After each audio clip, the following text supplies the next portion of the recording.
Hi, good morning. Hi. Yes, is this Radio 100? It is.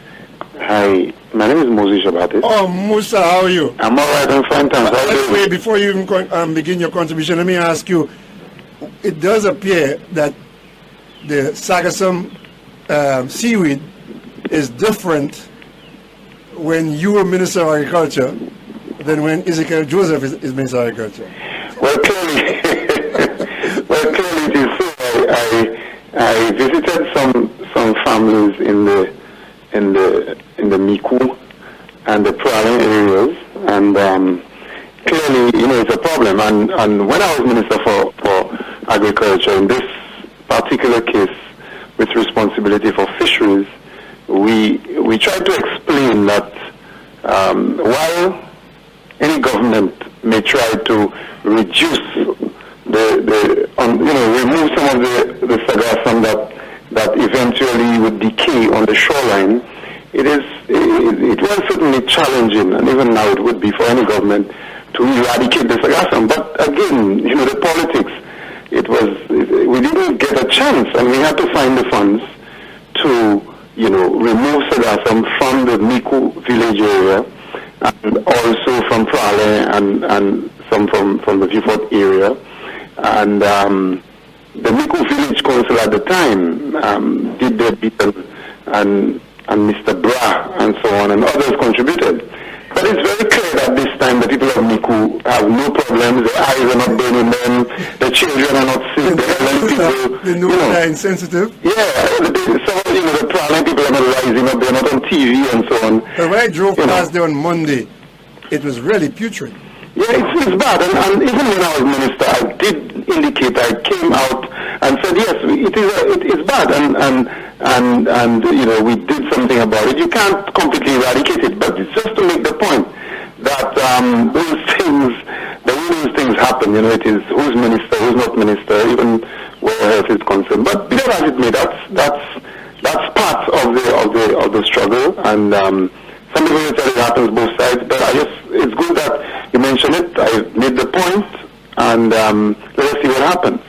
But just to end that, I want to congratulate again the young man, who took the initiative many years ago to turn this, what some people call an eyesore. I don't think it's an eyesore. It troubles some of us, but what some people refer to as an eyesore into fertilizer and so on. Is he still doing that? Yeah, he is. In fact, this young man, Dujon, I've met him at several regional conferences, even not too long ago, where, he's been praised and he has received commendations from people in the region for what he has done.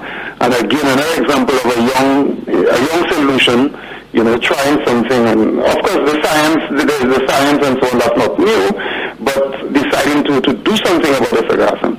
We advised, at the time, we did advise farmers of how to use it. You can use it, but it's not advisable to simply take the sargassum and put on the bananas or put in your farm. There needs to be a process of breaking down and weathering and that kind of thing.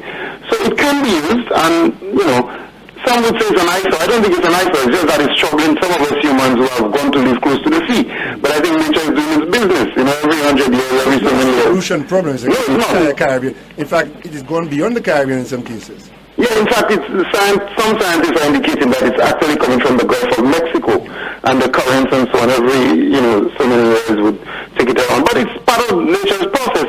If you look at some of the areas around Sandy Beach and other areas on the East Coast, and you follow it year after year, you can see that it actually helps to build the coastline in terms of nutrients and plants and so on.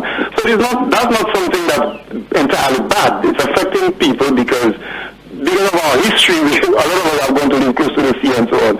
And so that's why sometimes you have to do something about it. But I'm not one of those who comes to say sargassum is bad. It's a rotten thing and so on. That's nature. Yeah. But I want to quickly, Claudius, I call to congratulate again, our young people who continue to make us proud. And we have all of the debates, the political debates about Ms. Julian and her efforts and what happened in the past. And as I said before, those things are factual. You can't, there's no debate about who helped who, but that's not the point. I really want to congratulate, especially as parliamentary for Viewfort North, I want to congratulate two of our young men, one from Peru, one Mr. Clovis, and one Francis from Greece, who are part of the beach football team, that won gold for a St. young lady as well who has just recently excelled in academics. I am not very clear on this one, but I know that, and I want to congratulate them for their efforts. So many times, especially young boys, young men, get flack for being involved in crime and drugs and all of that. I want to get those who do well, and many of them are doing well. I wish to see how proud I am as parliamentary rep of our football program, of our youth football program in the constituency, and what is happening. So congratulations to Ms. Julian. You always say that when people do well, we have to empty the buckets and really praise them, because we have so many negative things sometimes happen to our young people. So I wish to congratulate them and tell them. But finally, before you go, you recently attended, was it in Barbados? Yes. Can you tell us a little about that? Yes. Well, I'm very happy to say that since we moved from office, I've been very pleasantly surprised that many organizations, international organizations, and governments, both in the region and out of the region, they really inundated me with text messages and email to come and do some work, because they believe, it's not me, they believe what we were doing in St. Lucia really was pointing in the direction of agricultural diversification, especially our food security program, school feeding program, and so on. And I've attended a number of sessions, both as a parliamentarian and also in my capacity as trying to help with the food security awareness in the Caribbean. So in Barbados last week, we spent some time, I attended as the parliamentary rep for Viewfort North. We spent some time to see how we can build what is called a parliamentary front against hunger. And there is a parliamentary front in Latin America where parliamentarians would come together in a committee, so to speak, and to promote issues of food security and hunger. In our region, in St. Lucia, for example, it may not be hunger, but it may be malnutrition. We have a problem with obesity, and we have a problem with hypertension and all of those lifestyle diseases. So we are hoping that in St. Lucia, we can create a parliamentary front. Now, I am, certainly going to approach the Prime Minister and the Minister for Agriculture to see how we can do this in a bipartisan way. I don't know if I'll succeed, but I will try. When we were in government, we approved the Food and Nutrition Security Policy document, and it was accepted and approved by our cabinet.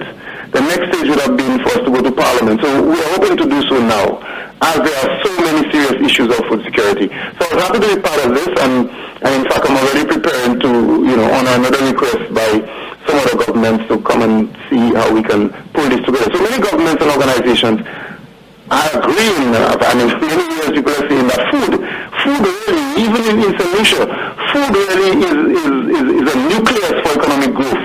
How we eat, what we eat, where, So I'm just happy to be part of that. It was a very good experience for this, and, I look forward to sharing with the rest of the Parliament. And let us hope that the government will come together and with the opposition on this one. I don't know. I'm keeping my fingers crossed. Okay, well, thanks a lot. Thank you, Claudia. Parliamentary representative for Viewfort North, Honorable Moses.